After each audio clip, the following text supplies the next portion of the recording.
Good evening, Saurabh. Thank you so much. Yeah, we are waiting for Mr. Charu Sharma to join in. Yeah, but I'm so happy to see a lot of familiar faces because this program we've been hosting now, like you were saying, this is the 10th program that's being rolled out, and I can see that several participants have been joining us again and again, which is great. Yeah. Uh, so Absolute pleasure, sir. no, so in this program we have you know sports personality, right? He's not only a commentator, but in his own right, he seems to have played many a game on his own and played it to a very high national level uh, performance. They say that there are many similarities between the what happens on the games field and what happens in the corporate world. I can see that Mr. Charu Sharma is just waved to us. So welcome, Charu, and we're looking forward to a exciting evening with you. There is, I was just Charu, I was just sharing a few insights about you, to the participants. Saurabh has already, shared a lot of your background, but I just like to say that the title of this program is Dhakar Khiladi. And if there is anybody who's a Khiladi as prominent as Charu, this program is perhaps very appropriate for you, Charu. Absolutely, sir. I don't know, how many of you know, but Charu is a national level diving champion, water polo player, gymnastics, cricket, tennis, badminton, and above all, Charu, above all, what they say, a rock climber and a mountaineer. In fact, I was speaking to him as well yesterday. The title of our program is Dhakar Khiladi, and he shared with me, as far as his rock climbing experience is concerned, some of his fellow colleagues would call him Dadu. So what Dadu and Dhakar has a kind of a similar sound and perhaps means something similar as well. Well, I will not steal more time away from Charu, except to say that Charu is going to kind of give us deep anecdotes of what happens on the games field. He has so closely watched several of these, iconic players play on the field, and I'm sure some of those observations we will try and see how they relate winning on the cricket field to winning in the corporate world. So, Charu, all yours, sir. Thank you so much, Mukesh, and thank you, Saurabh. This is just a sound check. Can you guys hear me well enough? Yes, we can hear you loud and clear. Wonderful. We hear you loud and clear. Okay, I'm glad. Thanks, Yar. I'd like to generally begin, and I say this because I say it all the time, and I honestly mean it. We would all not be here today had somebody not made the effort to collect us all. And I really don't want to go along anymore until I've thanked those people to make sure that all of us connect today. So a big thank you to Indus Management Consultants. Thank you, Charu. Thank you so much. Thank you very much. And Amarjeet, of course, my good friend from Mayo. Do I see you somewhere? And of course, Saurabh, thank you so much for putting it all together. So, that is necessary because sometimes we tend to not thank people or thank them in a very perfunctory manner late in the show, which is not on. So for me, Kind of you. thank you very much for doing all of this. I'm delighted to be here. It's always, as much of a challenge for me or anyone in my position to try and make sense because I know that we have a variety of people, of course, all from the corporate world, all at different levels of, should we say, seniority. So who is one speaking to? That's always a big mystery, like 5 question marks in my head. Am I speaking to somebody who's, who's just joined or middle management who may know it all, or of course some CEOs who know everything there is to know in this world. So, what have they tuned in? Right now, you got 100 keen faces watching you. Well, I'm glad I haven't seen them, but thank you so much, everybody else, for tuning in. Really, I mean, it takes a lot. you know, as these airlines say and other people say, we know that you have a choice of many things and many airlines, and I'm glad that you've chosen us. So I know you have many things to do this evening, but for the next 1 hour. And by the way, I just might quickly mention that as far as I'm concerned, we have a hard stop at 7:30.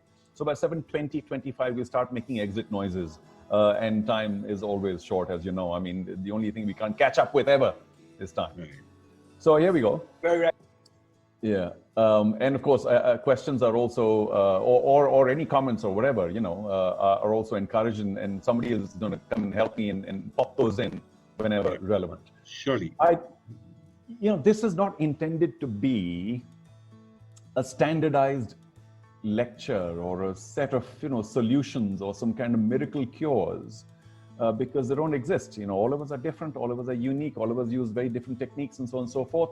So very often, you know, I've had a corporate career as well, and especially in the early part of our corporate career, there were a lot of workshops and seminars and everything else, and all of us youngsters were like, oh God, for heaven's sake, not another, you know. Here comes some guy lecturing us about what is to do, and E is equal to MC square and P is equal to PTTB, you know, enough, yeah. So that said, everybody please open your books to chapter 4, page 36. There is no chapter 4, there is no page 36. It's just life, our experiences, you know, at worst what will happen? At the end of the next 45, 50 minutes, we'll all have shared some time together, shared some stories, experiences, share a good time, and hopefully a memorable time. And if something that I say or Mukesh says resonates with you people, whether it's one word, one sentence, one thought, one experience, I think that too is an achievement, because you take away something then. And different people will take different things away. So in other words, once again, there is no formula. There is just, you know, there are stories, there are experiences. And because each one of us is unique, we'll take different things back with us. Yeah, what you were saying yesterday to me was that each one is a body of his own experiences, and there is no one right way. And hence, therefore, there could be many ways to look at the same situation. Is that right? Absolutely. And I'll give one example from my own corporate life. By the way, you know, maybe Mukesh didn't tell you, but it wasn't possible to make a living in the world of sport, because I was always a sportsman, and, you know, still am one as much as possible, or die one. But it wasn't possible to make a living out of sports in the 70s and early 80s. So, of course, I took a regular corporate job. And I had this wonderful, memorable experience. So I still remember it. This is probably the early 80s. So about 37 years later, I'm relating a few people. Of course, I related once in a while too.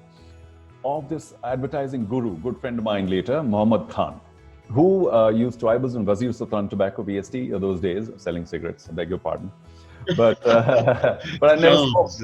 But I never smoked, and they were fine with it. So of course we launched a fabulous brand called Charms, and that's when all of us were recruited. And Muhammad Khan was the advertising agency chief. He was early with contract, and he started a whole agency called Enterprise, and so on and so forth. Very celebrated. Well known, acclaimed personality. So he came to our head office to give this lecture to the sales and marketing team particularly, and of course everybody else was invited to attend. So I'm going to take my spectacles off, because I can't sort of, you know, focus. These multifocal things are difficult. Now you can see how tired I am after my round of golf today. But so he came, and apart from other things, he said, okay, you know, advertising, he always talks like this. You know. Advertising, there are rules, you know, because people like to know what is good advertising. So he says, okay, any, you know, on a slide projector, he took out these set of 10 rules that generally account for good advertising. So right on top, for instance, in order of priority was, you must have a nice, catchy, bold headline. And then you must have a wonderful, catchy, visually attractive photograph. And then you must have body copy, and then this, and then message. So the top 5, top 10 rules of good advertising. So all of us are like, yeah, very good, yeah. And then he said, okay, I'm going to show you next the 10 most celebrated, successful ads at that time in the world. And here's a good example of the 10 best. And he went, click, first ad. It was, if I remember correctly, the old Heineken ad, which was nothing but a green background with droplets falling, you know, the condensation on the bottle. Right. And right at the bottom, there was a little Heineken star and the word Heineken, something about the best beer in town, whatever it was. So, of course, it was a very famous ad, and then he said, now tell me where's the headline? And there wasn't any.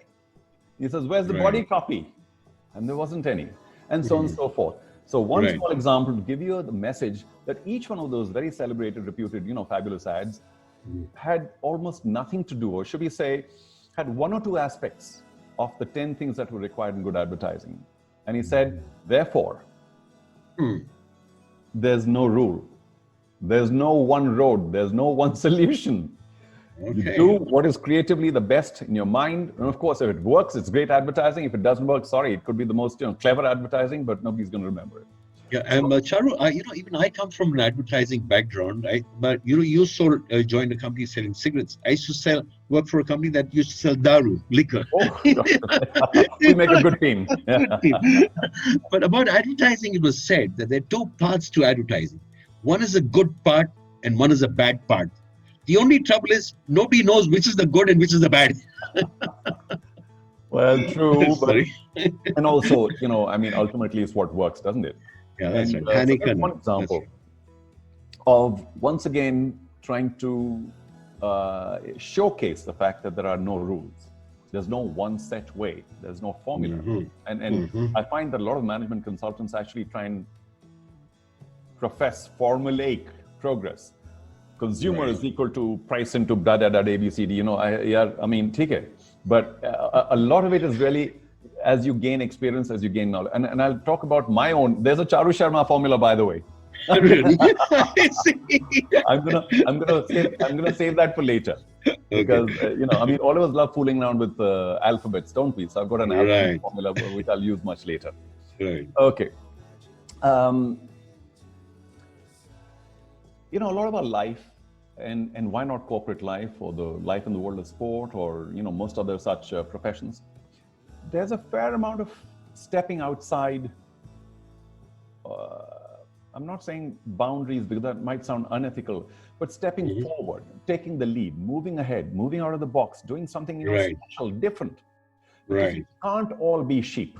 Whether it's in a sports team or where everybody does, has different roles, or whether it's a company, everybody has different roles. We have different minds. We're all very different people. Yet we can't be this. We can't try to be the same. We have to bring our own individuality. We have to sort of strike out on our own in the mind and body to try and do something more special for the company, for our families, for whoever. We can't do the same thing every day. Right.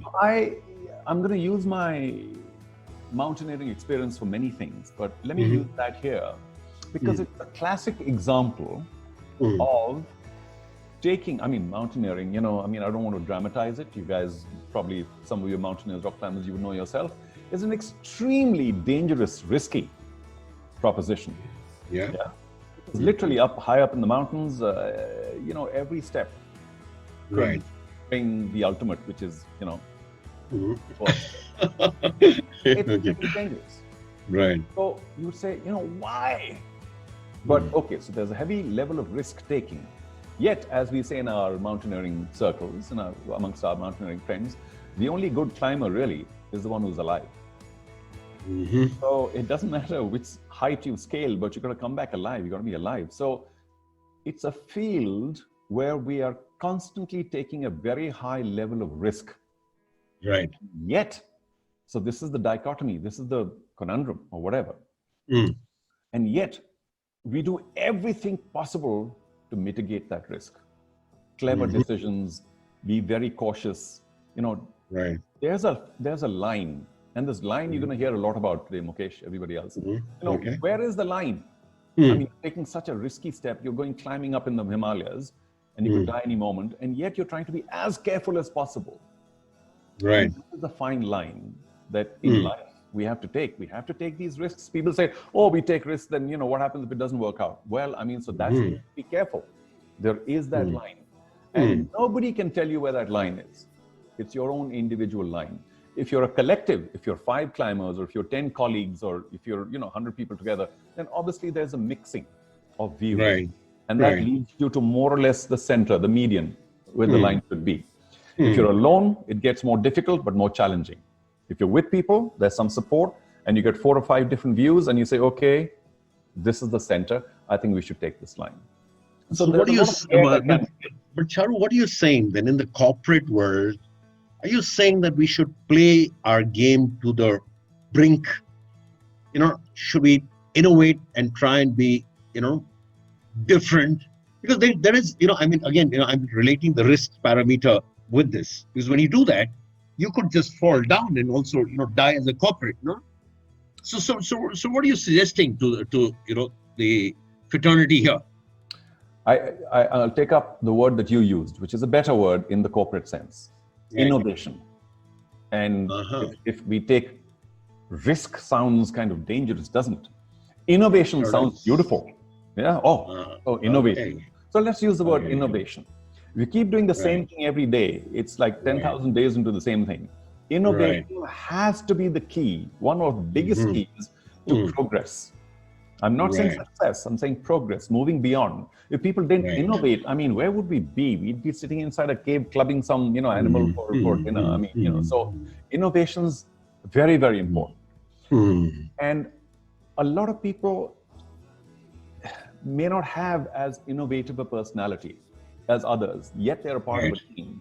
So in a company, of course, we've got to keep encouraging each other, and we'll get to teamwork soon because it's such a, cliche, this whole teamwork thing. But I'll say a few words about teamwork as well, because it's very important in the corporate setup, as it is in sport. Because if you are in a team situation, in the world of sport, there are many areas where it's a very individual kind of sport or individual activity. Even there, you have a support staff and you have many other people looking after you. But in a company, there's not, the individuals don't exist. It's all collective. It's all together. Maybe smaller teams and then bigger teams and so forth. And each of us has to encourage somebody who's innovative rather than pull that innovative person down saying, shut up and sit down. This is how we do it. And which also then later will bring us to the whole concept of leadership. We'll get there. But innovation is the individual key. Wanting to do things differently, wanting to take other people along, wanting to experiment, and yet, as in the marketing experience, yet with a sufficient amount of good sense. Where does that come from? As an individual, I have a certain amount. If I have 15 people in my team, that's 15 minds of good sense here. And if you want to say, I'm going to jump this 40-foot chasm, I'm going to jump this 40, and some people say, don't, try and jump 10 feet. I think that's enough. There's 12, 14, manageable. I think you'll find the distance that you can jump. That's the advantage of being in a company. You can listen to 15 other voices. But Charu, there's a question that's somebody has put up on the chat group. It says that okay, so then how do you handle failure? Because failure is the flip side of your success.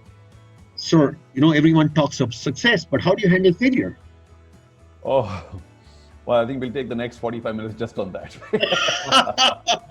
Because Mukesh, I don't know about you. You may be the one person in the world who has never failed. Are you that person? No way. No, right. So all of us have failed so many times. So that's established. I can't see anybody else but you. If there's anybody who hasn't failed a single time, failed not in an academic sense, but failed on some task or whatever, even once, then please, show your face. Otherwise, hold your peace forever, because everybody fails all the time. So there are two things here. One, of course, is, Om Prakash Yadav, you never failed? Anyway, see your face.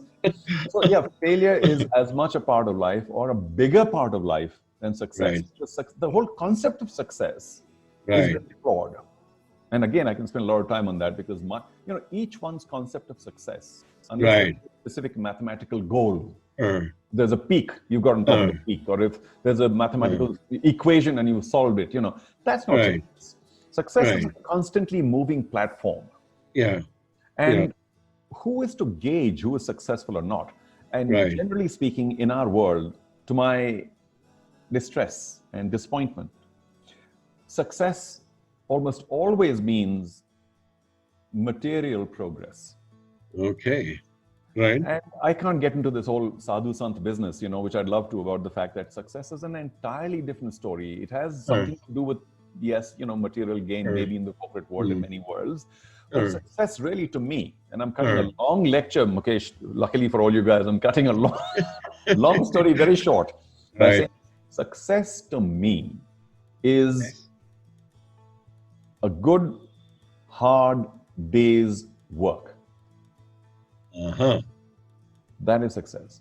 Where does it lead to? Many different areas. I mean, to take simple examples, we're all corporate citizens and we have our own duties and what have you every day. But can we go to work every day and put in a nice, solid work day? I mean, it's not easy to do, by the way, every day. Right. That is success. Where does it lead to? It has many factors. You have colleagues, you have other, you have all sorts of factors moving into which lead to success, even very good fortune, luck. But, you take the case of, say, an individual entrepreneur. This is not a company thing, but, say an auto driver. An auto driver, who would say that he is a successful man? You say, oh, yeah, auto driver, bechara. I'm saying an auto driver, in an ideal case, gets up early in the morning, does a few chores, cleans his auto, moves around the city all bloody day long, handling all sorts of crazy people, going everywhere, up and down, all the pollution, everything else, puts in a hard day's work. Comes back, cleans his auto, comes home, feeds his family, goes to bed. In an ideal situation. I hope he doesn't get, drunk and beat people. But I'm saying that is a good, hard day's work. Why is he not successful? Just because he doesn't own 15 apartments or whatever, or doesn't, drive a big car? No, yeah. So success is all about doing your tasks well, day in, day out. No matter what level. That, and if you can do that, in whatever field you're in, because after all, if we're all going to keep pegging ourselves with the richest man in the world, how can anyone else be successful? So are we always going to fall short? No. We win because we work and complete our tasks to the best of our ability with integrity, day in, day out. Charu, let me bring you back to that innovation part. And there's a very interesting question that somebody's posted here. It says, if you can give some instances of how some maybe top cricketer innovated, took the risks in the game and succeeded. I mean, something like the helicopter shot that, maybe Dhoni invented. Somebody else invented. No, but on a more serious note. So can you relate it to some sports? The helicopter shot's a natural ability. So, I mean, very few people play. So let's come back to this question. People are asking you, can you think of some instance where some, top cricketer would have innovated, took the risk with the game and yet succeeded? Well, I mean, millions of examples, but, who's to remember how many at this point of time? So I think most people will go back to the 2007 T20 World Cup. You remember the last over? And who bowled it? I mean, who would have imagined that Dhoni would throw the ball to Joginder Singh? Yogi, last over against Pakistan, like T20 World Cup final, the first time ever. I mean, it was, when the ball was handed over to the poor bowler, Jogi, most people were, oh my God, poor chap, he'll forever be known as the man who lost India a World Cup. There he goes, he bowls a decent over, and of course that lap shot that Srishant fought at short fine, India win the World Cup, So, yes, it was a very, bold move, you can say. But even here, ultimately, we are talking about innovative moves that succeed. And to relate it back to your question about failure, what about innovative moves that fail? Or don't reach the desired result? What happens there? So it's very important for all of us to realize in a collective situation that innovation, if it's, should we use a cliche, the mother of progress, innovation, then to my mind, it should never be discouraged.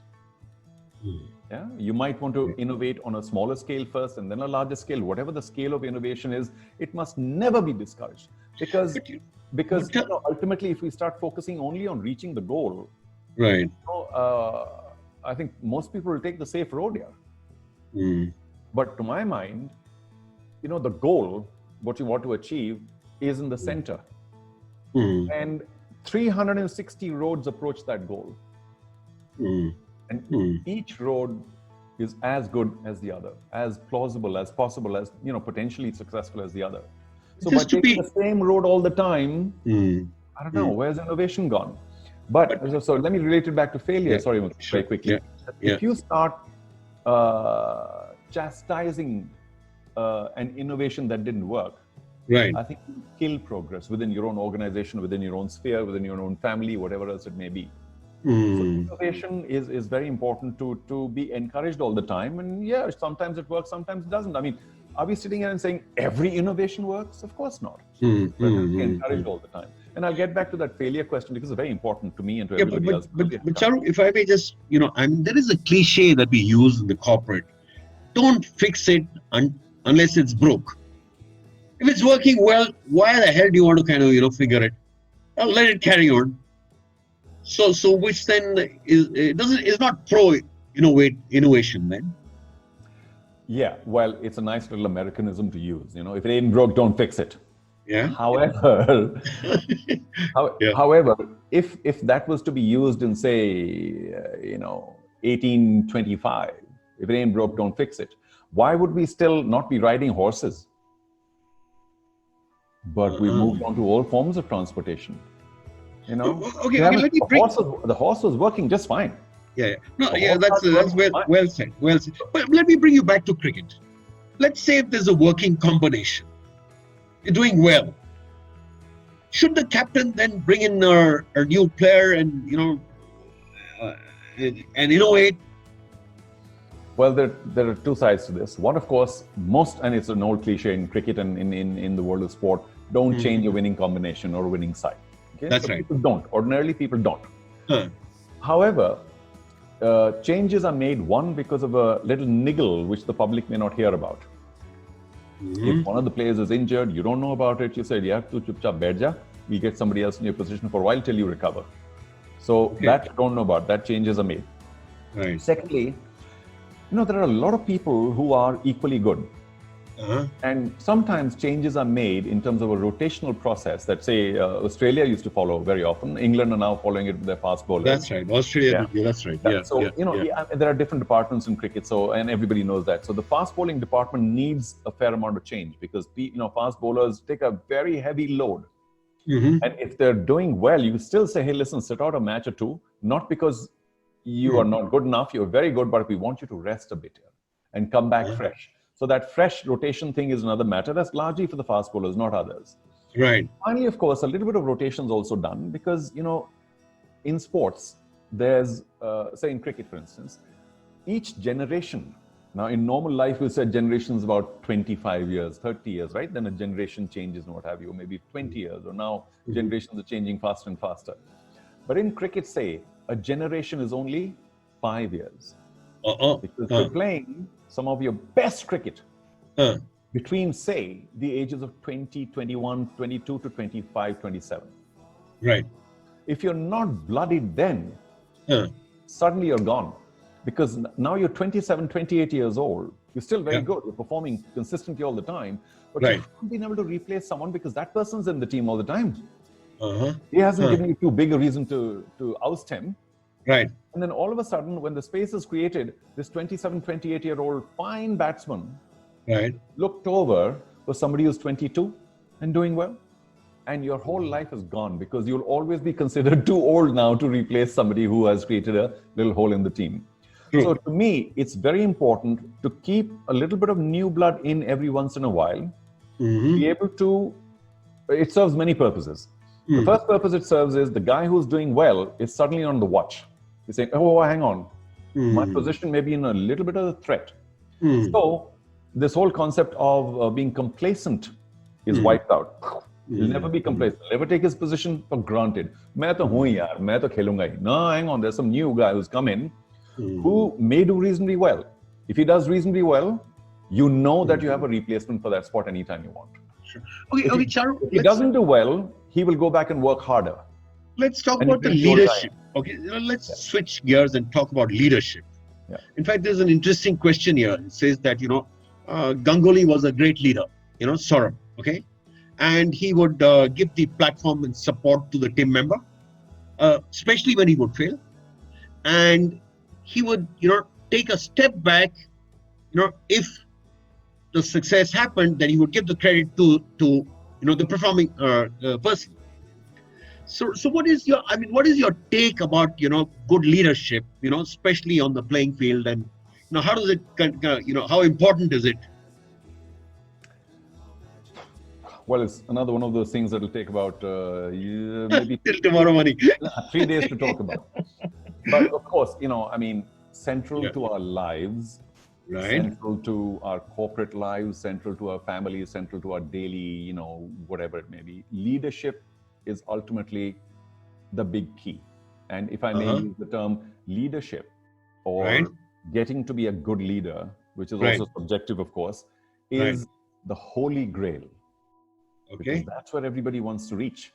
Sure. Everybody wants to be an acknowledged, reputed, Right. achievement-oriented leader. Right. Who wants to just sit around and, be in a low-level job all his life? Everybody wants to more or less. I Right. mean, I'm sure the people we're talking to today, everybody wants to lead, be a leader, whether it's a small group or ultimately the company. Right. So here's the holy grail. Mhm.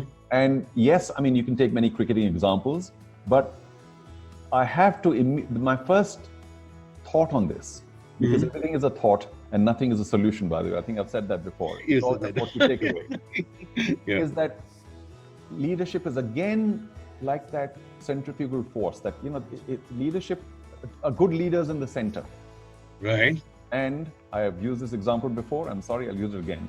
And there are many roads leading to that center. Okay. And if you say, no, only that road is good, I think you may lose originality. Because every leader, one of the biggest attributes of the leader, of a good leader, is originality. Okay. So you can't be taking the beaten path. You can't be taking the road that's normally taken. Oh, Ganguly used to do this and the other, so I must do that. No, what is your personality like here? Of course, you need to learn. And yes, in the context of Ganguly, there's no doubt about the fact that he was very encouraging. But many will say, and Saurabh is a good friend of mine, so, please erase this part, so it's not public domain. Many will say that, he also said, you people are good friends of mine, you people are with me, and you people are not with me, so sorry, bad luck. But surely that's part of politics, no? Well, so to my mind, that's not a good leader. You've got to take everybody along equally. Okay. So here's the thing about leadership.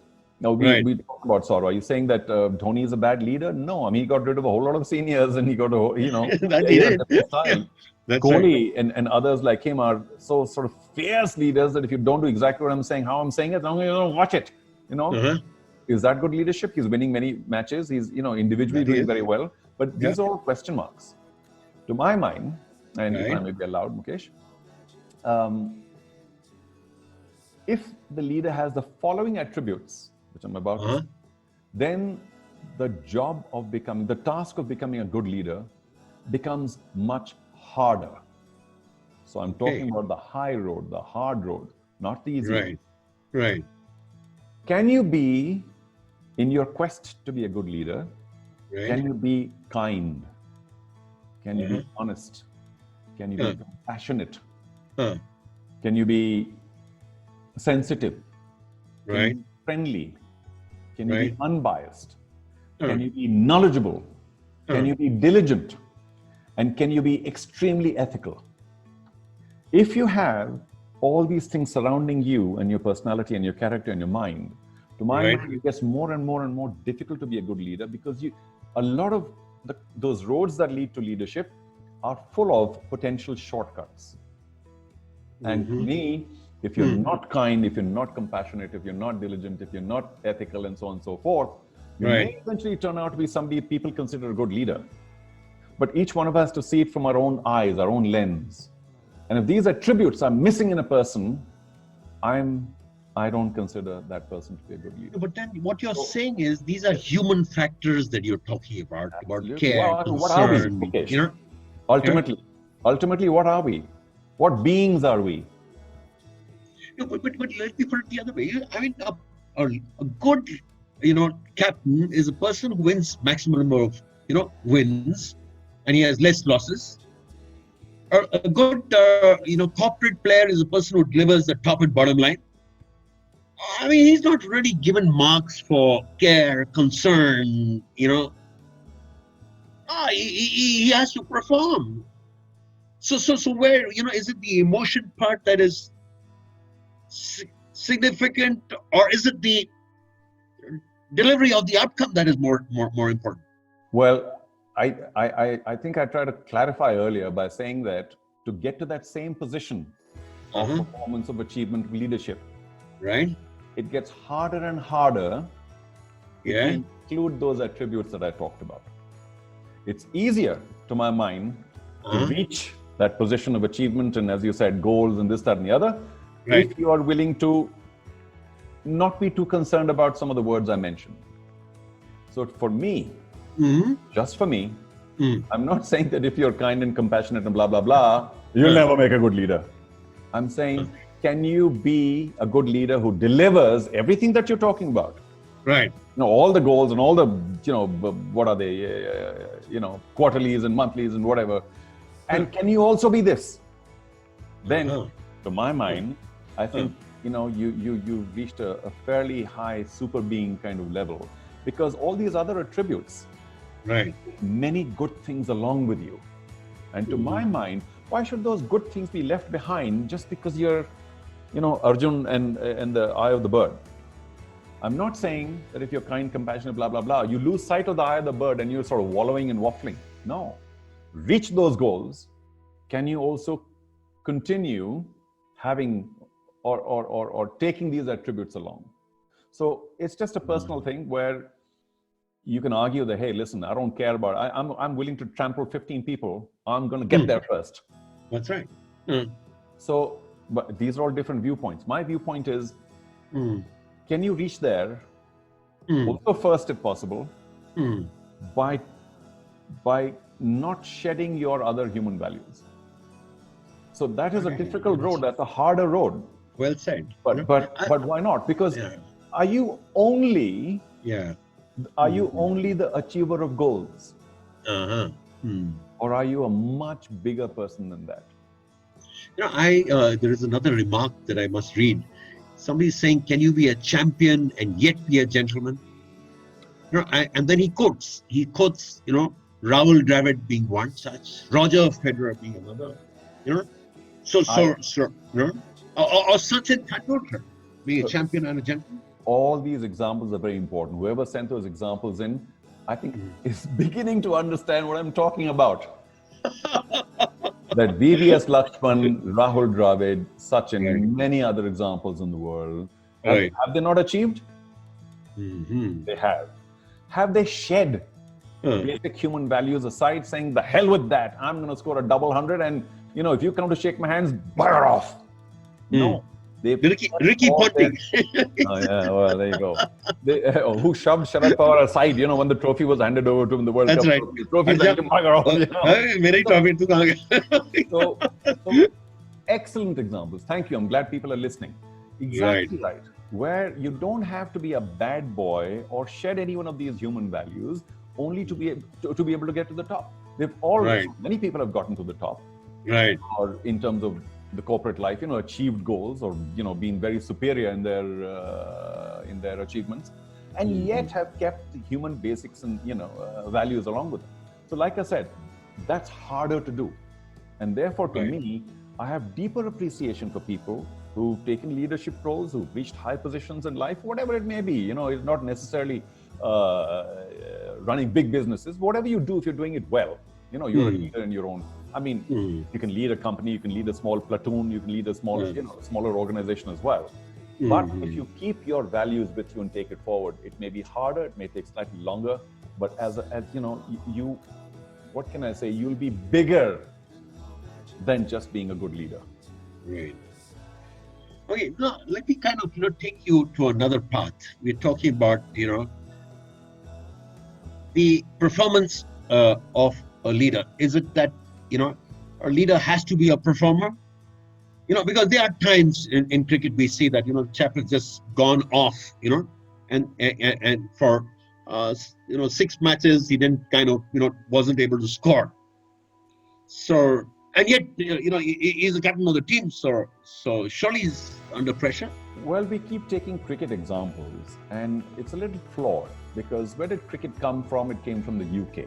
Now, in England, say in the 19th century, 1850, 1870, 1820, a little later, there was, like in India too, we suffer from the same problem still. There's a massive class differential.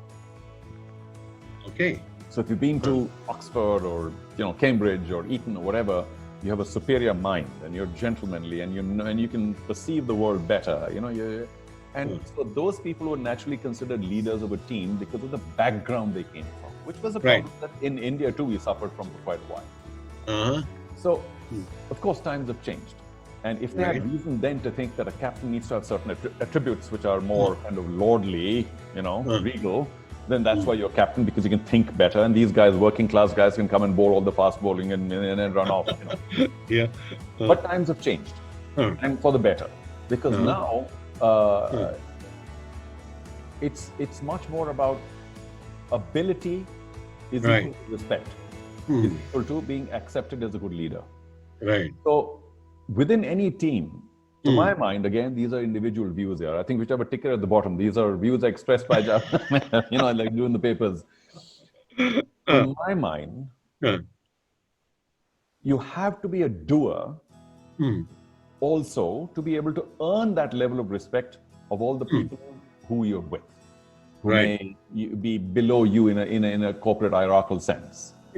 Because I think people tend to appreciate the fact that, you've been there, you've done that.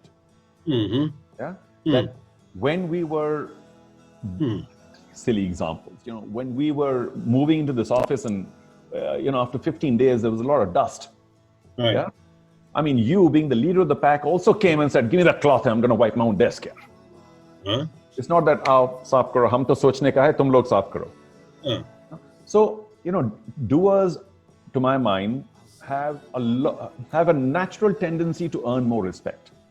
Now, can you be a doer and a thinker? But doers get stuck at a certain level. Thinkers must not be not doers, because that, to my mind, earns a little bit of, and not anger, but earns a little bit of derision from people around you and below you, saying, "Bolta zyada hai, isne to kuch nahi kiya yaar." Which, by the way, and I must apologize for being biased here, I beg your pardon, I hope, which was the problem with MBAs when it first started in the 70s and 80s in India. MBA from, and they came and, hang on, I got a little excited there. They came into offices and said, sorry, this is not my job. I'm going to think and I'm going to, go out there in the balcony and talk. And people who've been in organizations for 10, 12 years before that, you're saying, well, hang on here. What have you done so far? You're only 24. You've never seen anything in the world. You've come here lording it over us. For heaven's sake, show, do, dirty your hands, show us.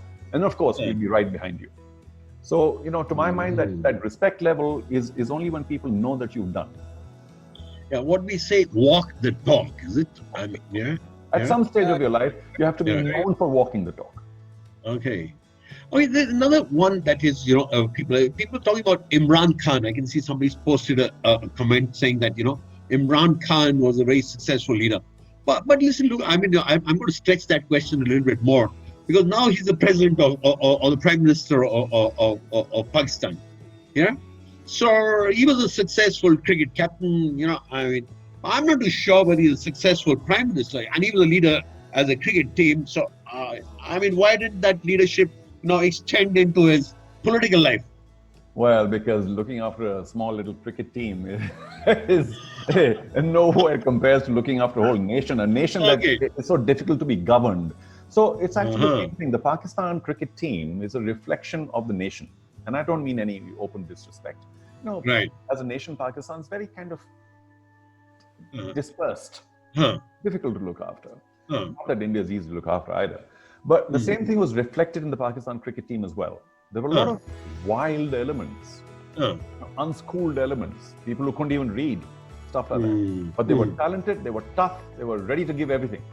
Yeah. They needed an Imran Khan, Oxford Imran, Cambridge Imran, going back to the 1870s of the UK, was the 1970s of the Southeast, of South Asia. So he was this fancy UK educated guy who could walk the talk, who could sort of mingle with the queens, and who was at ease everywhere. And yet he was a Pathan, and yet he was a Pakistani, and yet he was a cricket player, and yet he was a great bowler, great all-rounder, great batsman. What is there not to like in him? So he reflected the 1880s of the UK by saying that I have a superior background and I can deal with what is required of international cricket team's captain much easier than the rest of you guys.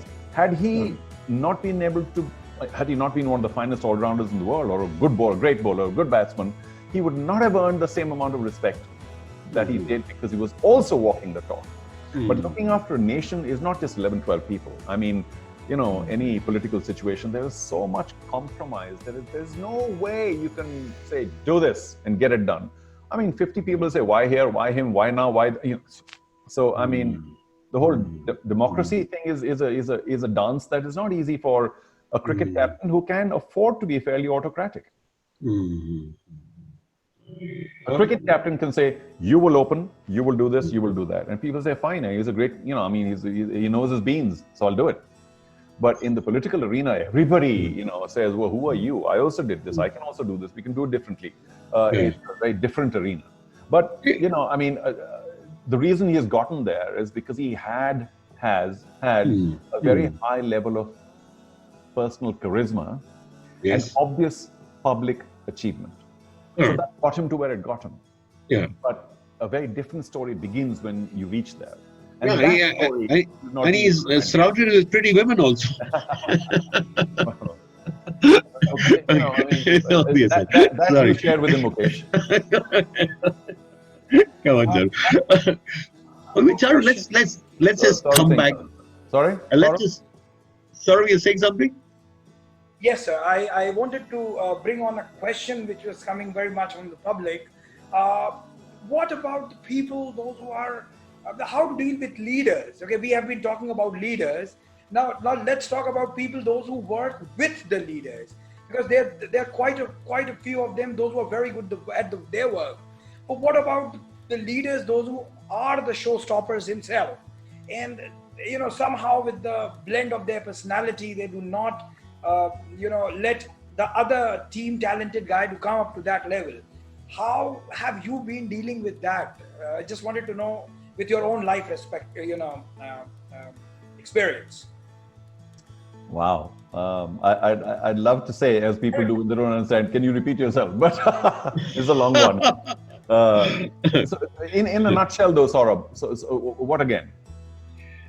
What he's saying is that, you know, if I may, Saurabh, you know, frame what, correct me if I'm wrong, what Saurabh is trying to say is that sometimes, you know, people live under the shadow of the leader. Yes. And therefore, you know, they're not able to kind of come out of that shadow. So then, you know, how do these people who work under that shadow, you know, how can they survive and kind of, mature? Sort of, is that something? You're putting it very well. Yeah. Okay. Okay. Yeah. Well, you know, the basic, not flaw, but the basic situation here is that the concept of a leader is the fact that you are standing on a higher pedestal. Is that correct? I mean, nothing grows under the same level. Nothing grows under the banyan tree, no? Right. So there is a pyramid, and you're at the top of it. Now, people below the pyramid have to know that they're not on top of the pyramid. Now, there's no point getting frustrated or angry. I think, to my mind, it leads to a situation where only two situations possible: that you try and put in even harder work. Okay, what is it that he or she or the leader has that is obviously not in me, or I'm not being able to showcase it? And this brings us to an entirely different kind of focus, which is a question of being brutally honest with oneself. It's a very important point for me. And wherever I go and talk to people, I say, can you be brutally honest with yourself? Because unless we are that, we tend to miss out on many superior thoughts. I mean, if I want to be a world-class basketballer, I want to play in the NBA, and I'm 5'6", and I'm saying I'm going to get to the NBA. I'm saying just be a little brutally honest with yourself. Yeah. Chances are, if you're not 6'6" or 6'10", it's going to be really difficult. You know, chances are. So, and this is a silly example, but only to graphically show that sometimes people are not quite aware of what their incompetences are or what their inadequacies are. And that is why perhaps, even though you feel, hey, I can be there too, but I'm not there. Why not? So again, I say the harder road is what? To be all those attributes that I was talking about and yet try and be a leader. But if you're below a leader and you want to take a shortcut, you can, and you may succeed, but not in my eyes. So I would never let those human values go. I would only work harder, work cleverer, be more innovative, be more knowledgeable, find out what is it, where do I need to work harder to be able to get out of that shadow. Or, of course, in worst case scenarios, in the current corporate world, it's happening too often. Mukesh, you and I, we belong to a time when it didn't happen. You joined an organization, you stayed there. And if you didn't hit the MD, you hit whatever level you hit and you say, thank you, I'm retired now. Now people shift like this, That's right. Yeah. Where too I have a story. And of course, it's a my time story, but maybe still relevant because my first posting with BST, Wazir Sultan, was in Delhi. Because of the 1982 Asian Games, I was selected to commentate for the Asian Games, which was the start of my commentary career. And I joined the company a little earlier from the tea trade. I shifted to BST. And I told them, listen, I'm so sorry, but I mean, I've been selected to do the Asian Games. And for me as a sportsman, it's very important. And they said, yeah, for sure. And I said, oh, great, thank you so much, So they not only allowed me to do the Asian Games in Delhi, but they even transferred me there. They said, chalo, we'll post you there. Wow, that's so very good. Continue to do a lot of commentary. They were very kind to me. So I was in the Delhi office, small office, BST's office. Right. And I can't take names and what have you. And there was some other youngster who was a year or so junior to me in college, year or two junior to me in college. And then he had joined the company a little earlier than me, and he was also transferred. He was stationed in Delhi. Right. Small office, one regional manager, an old gentleman, and this young boy, and a couple other people, sales reps, this and the other, and me, the new man in, but senior to him from college and what have you, having worked elsewhere. This young man got very territorial and made life hell for me. We were in a similar position, he was what's it called, area manager, so was I. I was looking after North India, I was looking after Delhi markets and so forth. Right. And, because he'd been there earlier, he had this equation with the regional manager, and they were like this here. And I'm like, I can't make any headway. And I was young and kind of a little feisty. And so I got a little upset with the situation. And I told this guy off a couple of times. The regional manager called me and saying, I said, this is all getting a little too much now. So the marketing director, the MD, came into Delhi. He's a very good friend. Of course, I owed my entry in DST to him. Super gentleman. And I said, sir, I'm very sorry. I've tried my best. But, we've reached a situation where it's either him or me. You can send me anywhere else, transfer me anywhere else, transfer him anywhere else. We can't work together. Okay. Right. So he sat me down, and it's a lesson that I keep telling everybody thereafter. He said, Charu, there are only 2-3 of you now. You're a youngster. If you cannot learn how to get along and manage and work your way around and get the job done with him here now, if I send you somewhere else, somebody else will have a problem with you. Some other boss, somewhere. Every time you're going to come back to me and say, I can't work with him, he's a bad one. Yeah. So he says, no. You stay here, you stick it out, you guts it out, you somehow manage to get a better relationship going, and that's a lesson you'll have to learn. And so I did. It had a different ending where this guy was back later on. But because he was a badass. But, I said, I felt so, at that point of time, upset with the MD, saying, come on, I'm appealing to you. But I learned the lesson. I said, you have to learn how to get along with people. In a larger organization or any smaller group or whatever, you can't having these problems here all the time. For heaven's sake, shape up. Learn what's wrong with me. How do I get along better? What do I need to do to improve myself, to innovate, to get my way, and not lose my human values, which is the harder road, by the way. Sorry, just an example. Well, let me kind of, bring you back to the cricket, this thing, since, that's, it's so big in our minds in India. We've got this, how do you rate Virat Kohli? Because he's, as a leader, and, the team seems to be performing so well. So what are the great attributes and qualities of Virat? You must have, interacted with him closely. Well, again, he's leading by example in terms of his skill. Right. He's saying, I'm going to be fitter than anybody else. I'm going to work harder than anybody else. I'm going to be, following better practices in every sphere. Physiology, psychology, every kind of conditioning. I'm going to show the way. If you guys don't follow me with similar commitment, don't want you around me. So everybody is beginning to work harder because the boss and the leader is working very hard. Okay. And of course, he's producing as well. Sometimes he goes through a lean phase, but because that effort is always following him around, because even if he gets a 0, it's not because he's been sleeping for 5 days. He works really hard. And sure, life will not give you 100 every time. You'll get a 0 here and there. But I think people in the team are gelling a lot better because each one of them is saying, man, if I don't work really hard, not going to be. So everybody's trying to reach the top of their potential by working as hard as they possibly can. And that is because of the leadership that's being shown by Virat. So also in terms of achievement, which he's lucky, some days, of course, he'd go through a lean patch, but he'll continue to work just as hard. That's a big advantage. I mean, otherwise, of course, like I said, leadership's a very individual, original kind of thing.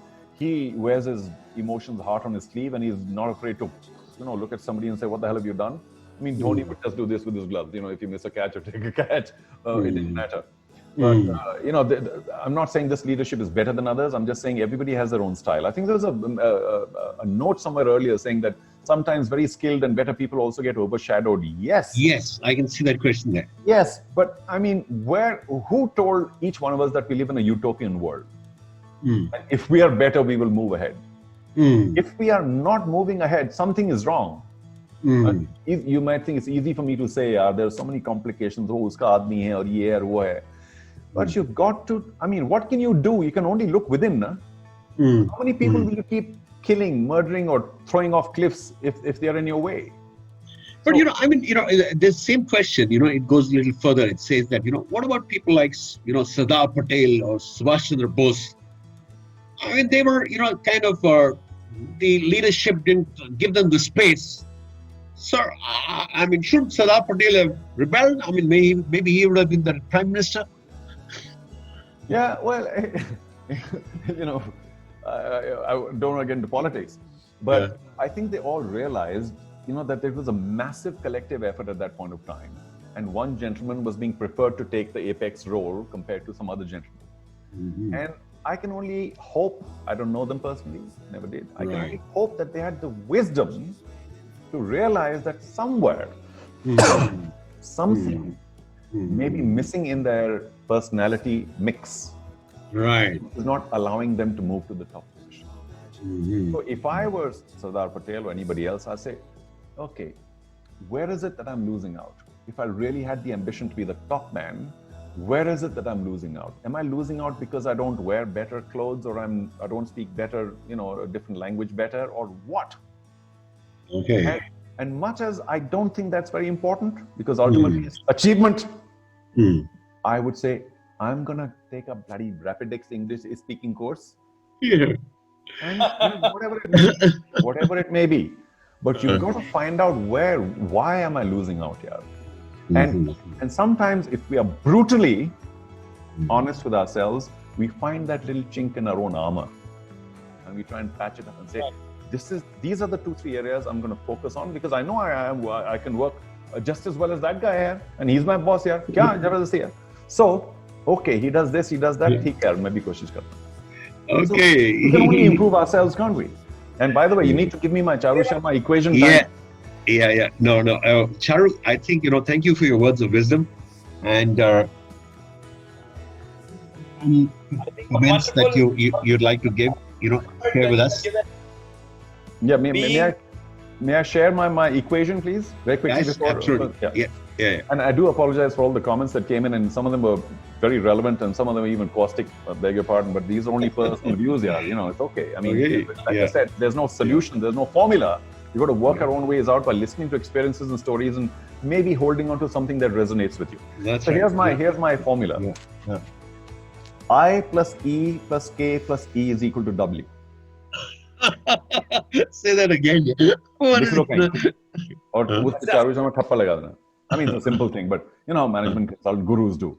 I plus E plus K plus E is equal to W. The first I is information, which is very relevant these times because everybody has so much information. That's right, overload. Information is certainly very useful. Great to have information. Plus, because information standalone can be really dangerous too. You need to add experience. So experiential information is then the next step of understanding our world, understanding ourselves. So I plus E becomes knowledge.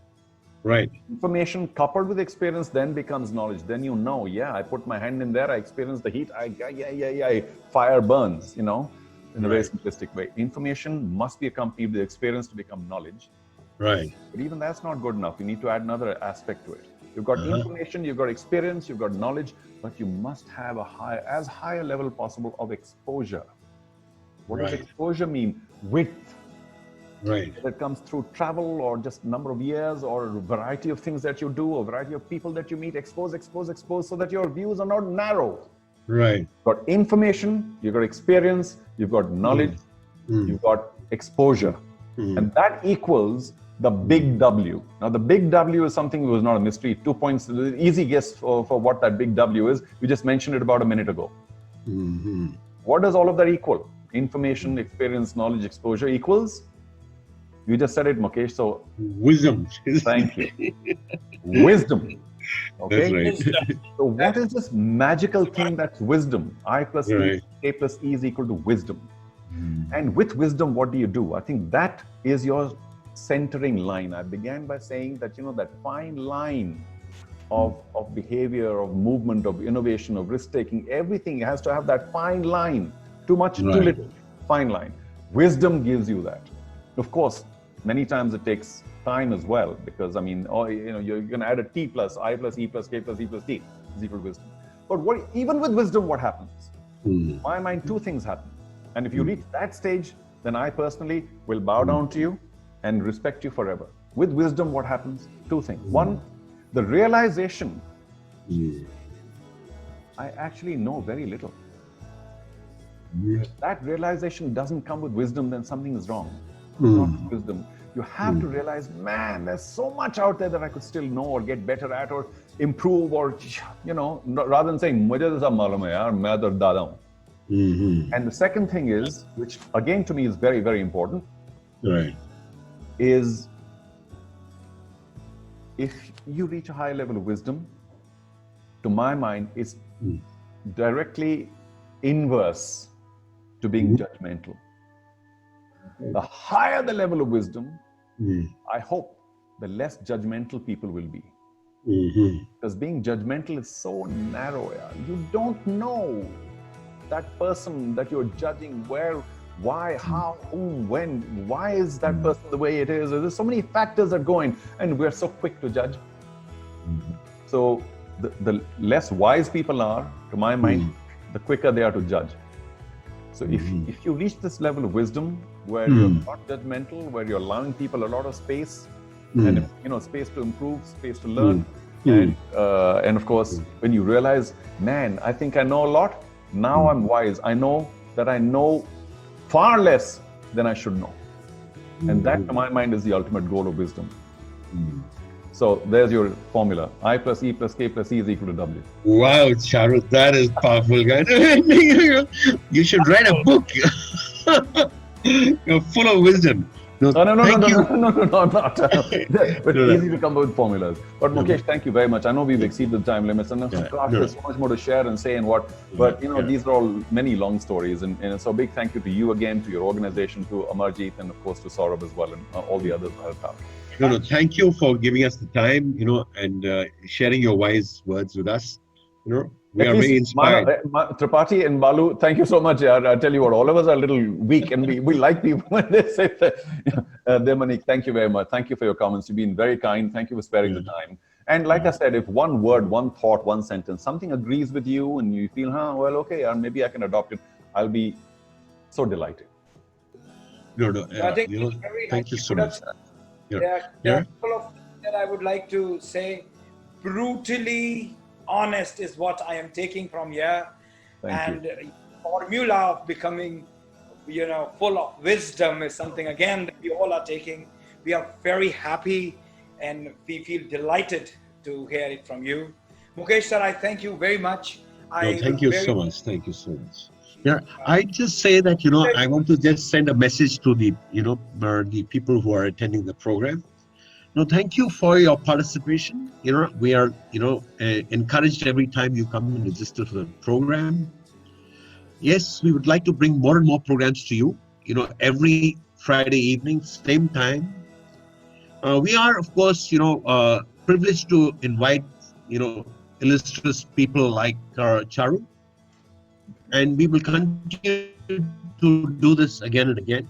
However, for you to, keep connected with us, I request you to please post your email IDs so that we can kind of reach out to you and share with you what new programs we're going to bring. I'd also like to, tell you, we are kind of also, if you want to enlarge your learnings, there is that much and more and no more that you can take away from a 1-hour session. If you're interested in participating in a more deeper program, we are offering some leadership programs and some sales programs. And you can, become register for those programs. You have to pay a nominal fee for that. There are, programs which extend over 6 weeks. We are kicking off our first session starting from the 1st of August. So please do participate, and we look forward to engaging with you more and more. So just register. If you could post your email IDs, because we don't seem to have some of your email IDs on the chat group right now as we're talking, so that we can kind of reach out to you and engage with you more deeply and on a longer basis. Thank you so much. Thank you. Thanks again. Thank you, sir. Thank you, Charu. Thank you so much, sir. It is always a pleasure to see you people. Jai Hind, Zindabad. I will again see you people, same platform, same place. Do leave your email IDs and, if possible, leave your telephone numbers. We have a WhatsApp group in which we discuss a lot of, management and leadership and life lessons. As Charu sir very much mentioned, I would be very happy to answer all the questions which were remaining unanswered today. Be sorry for that. Charu sir, it was such a pleasure to see you. Mukesh sir, it was again a pleasure to see you. I bid you a very good thank you. Bye-bye, Jai Hind, and thank you. Bye. Thank you, Good sir. night. Thank you.